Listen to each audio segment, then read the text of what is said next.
Hello children, today we will be dealing with class 12 biology chapter 3 human reproduction part 2. In part 1 we studied the male and the female reproductive organs and how they are placed and what are the organs associated with human reproduction. As we have earlier discussed that the sexual reproduction involve three major processes: pre-fertilization, fertilization and post-fertilization events. So this is a pre-fertilization event and which has the first part, that is gametogenesis. Gametogenesis in human being is either the male gamete or the female gamete, and both the gametes are produced by different animals and different organs involved in this.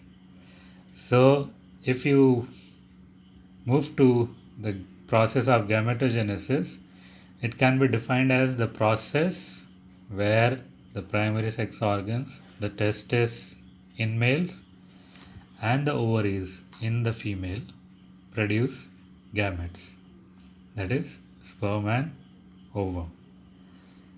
We are also seeing that the production of gamete is a very intricate process and it involves various hormones, endocrine glands and other important body processes in it.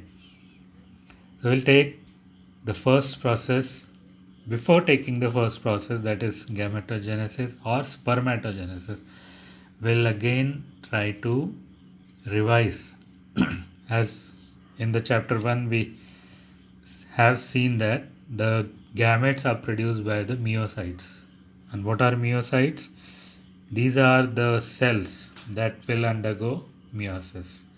So in human male and female reproductive system, the myocytes are present and they will move and they will form the 4 haploid individuals. Okay, so from diploid parent to haploid individual or haploid progeny cells. The meiosis take place in 2 steps, that is meiosis 1 and meiosis 2. Gametogenesis in human being is either a spermatogenesis or oogenesis. Spermatogenesis in male and oogenesis in female. Starting with spermatogenesis, as we have already discussed in the earlier lecture, that the spermatogenesis was taking place in the seminiferous tubule and the special arrangement in the testis is there, which is involved in the formation of sperm. So in this unit or in this part, we'll study how the process is taking place. If you the spermatogenesis start in the testis or seminiferous tubule. The wall of seminiferous tubule bears large number of spermatogonia which are diploid. These spermatogonia, they divide and they increase in the number. As they increase in the number, they also undergo, some of them, they undergo differentiation and they start doing meiosis or meiotic division. The first meiotic division start, and by the first meiotic division there is a formation of secondary spermatocyte.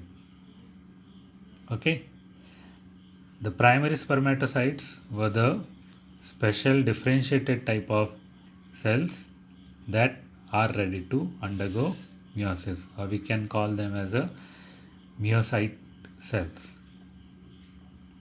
Now after formation of two secondary spermatocytes, again the meiosis continues and meiosis 2 occurs. The meiosis 2 makes the four different spermatids, and because these spermatids are like normal cells, they are oval in shape, but now they are going to be differentiated because they have to perform a special task, and the differentiation take place and they change from spermatids to spermatozoa, which are nothing but they are the sperm, and this process is called as spermiogenesis. We can understand from this what is spermiogenesis. It is a change of the spermatids into spermatozoa. After the formation of spermatozoa, this spermatozoa has head, neck and tail. But to provide or to get energy, they want nutrition, and they get attached to the Sertoli cells so that they get proper energy for the movement, and this process is called as spermiation. The spermiation involves attachment of sperm with the Sertoli cell, and now the sperms are ready to get involved in the process of spermatogenesis or the fertilization processes. This is also one diagram that clearly shows how spermatogenesis and where spermatogenesis is taking place. If you see, this is a testis and the scrotum, then we have the seminiferous tubule. When we see the cross section, we see the first, all the cell, they are diploid cell. Some of them they differentiated and they form primary spermatocyte. Then meiosis 1 occur, there is a formation of secondary spermatocyte. The secondary spermatocyte undergo meiosis 2 and there is a formation of N or haploid cells from a 2N or diploid cell which has 46 chromosome, and now we have 23 chromosome containing 4 cell. Now if you see this, they change from a normal cell to the differentiated sperm cells. Now if you see this, all the things are under the control of hormones. The glands associated with the spermatogenesis is, the first most important gland is, or the area of secretion is hypothalamus. Hypothalamus release GnRH, that is gonadotropin releasing hormone, which stimulate the anterior pituitary, and the anterior pituitary release luteinizing hormone and FSH or follicle stimulating hormone. LH acts on the Leydig cells, and if you remember the Leydig cells, they were placed in between the seminiferous tubules, or they are also called as interstitial cells. They start synthesizing androgen, especially the hormone testosterone, which is involved in the formation of or the process of spermatogenesis. So we have another hormone, that is FSH, follicle stimulating hormone, which acts on Sertoli cell and it secretes some factors. These factors they help in the process of spermiogenesis or the differentiation of spermatocytes into spermatozoa. Okay. So these are the hormones that are involved in the process of spermatogenesis. So the final product of spermatogenesis is a sperm. You can see the sperm has three different the head, the neck, and the tail. The head, this is a complete cell, but this is a differentiated form of a cell. So what is this? It is covered by, just like some other cells, they are covered by plasma membrane, and we have this. The sperm has acrosome, which contain the enzymes that are involved in the formation, in the process of fertilization.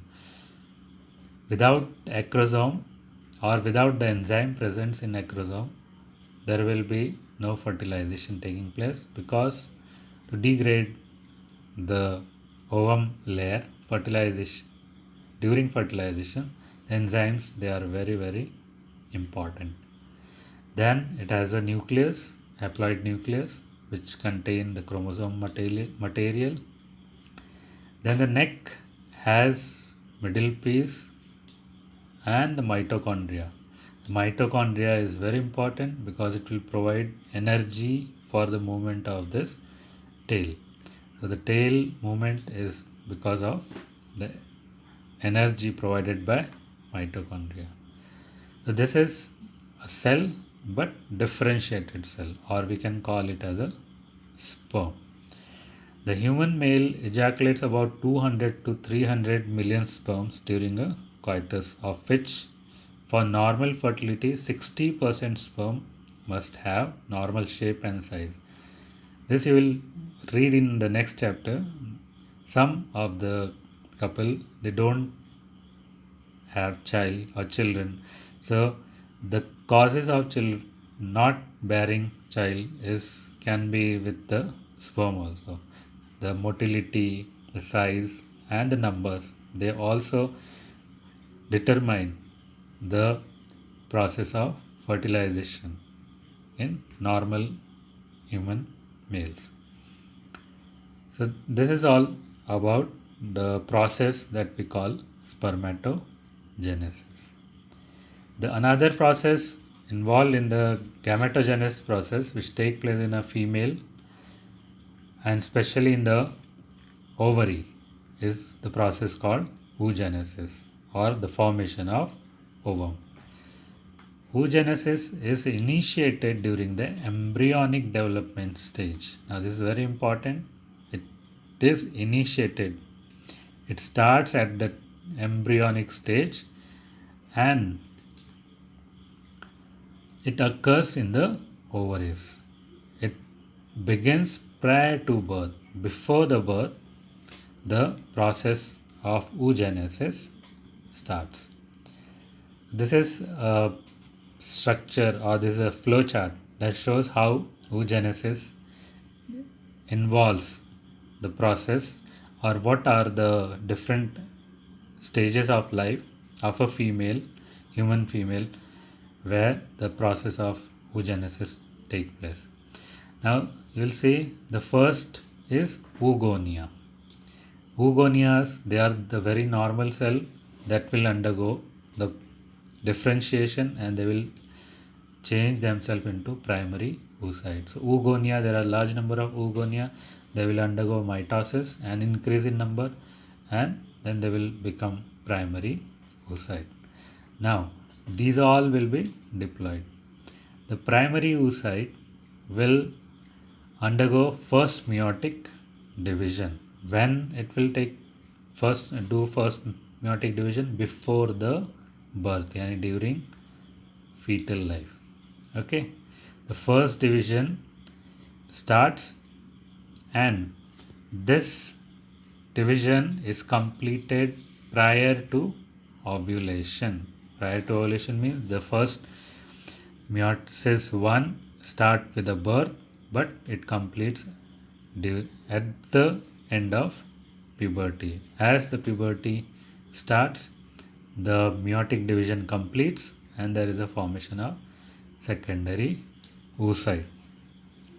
This secondary oocyte and a polar body. So this is because of meiosis 1.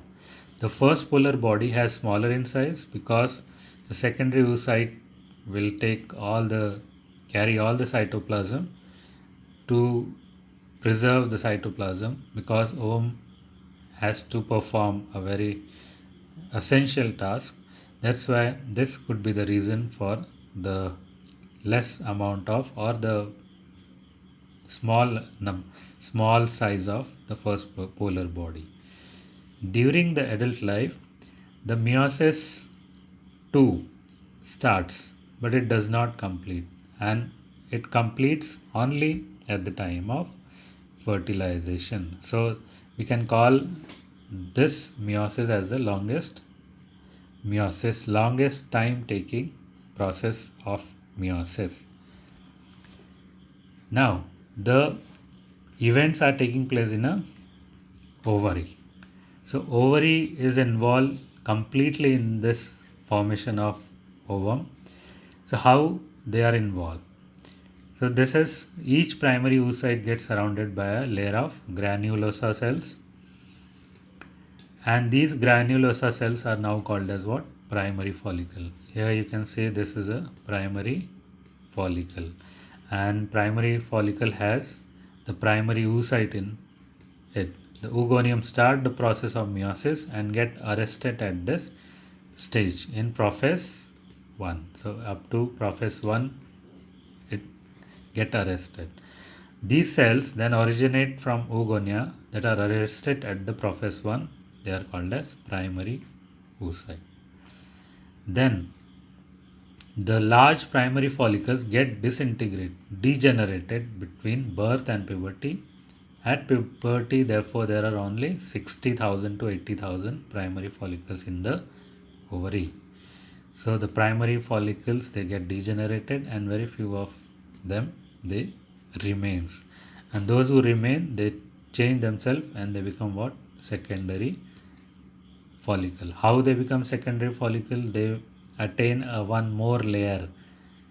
This layer makes them as a secondary follicle. After the secondary follicle, they change into tertiary follicle by this cavity, by generating this cavity which is called as antrum, and the walls, they become more and more thicker. There will be two layers now, theca interna and theca externa. Now here, what is there inside this? This is a secondary oocyte, and there is a formation of first polar body. The secondary oocyte retains much of nutrient as we have discussed, and one more layer, that is called zona pellucida, is formed around it. Now the Graafian follicle now ruptures to release the secondary oocyte. Graafian follicle is the final form of, or the mature form of follicle that is ready for ovulation, and the ovulation take place and there is a release of ovum, but the cell division is not yet complete. If fertilization take place, or the sperm penetrates secondary oocyte, then it trigger meiosis 2, and the meiosis 2 starts. Oocyte nucleus divides, one nucleus stays, combines with sperm nucleus, and the other nucleus leaves. The other nucleus means the polar body. Thank you.